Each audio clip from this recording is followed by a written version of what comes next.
સફાઈને લઈ અને સીએમ દ્વારા કટાક્ષ કરાયો છે। મુખ્યમંત્રીએ જાહેર મંચ પરથી કટાક્ષ કર્યો। અમે આવીએ ત્યારે જ વડોદરા ચોખ્ખું હોય છે। વડોદરા ચોખ્ખું કાયમ હોય છે કે નહીં તેવો સવાલ પણ તેમણે કર્યો। દિવસે દિવસે લોકોની જાગૃતિ વધવાની છે।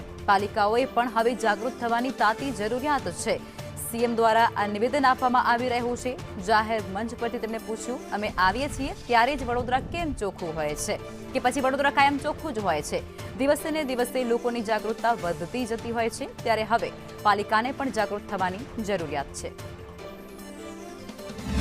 પ્રજાજનો માટે મુશ્કેલી પણ હોઈ શકે, પણ દરેક વસ્તુ એમાં નથી।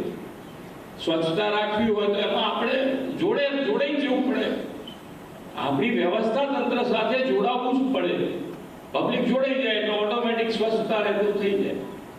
આજે ઘણું સારું રહે છે એવું મને લાગે છે। અમે આવીએ ત્યાંની વાત નથી, હું તમને બધાને પૂછ્યું કે બરોબર રહે છે ને, બરોબર સ્વચ્છ રહે છે? જરા જોરથી આ બોલો તો ખબર પડે ને।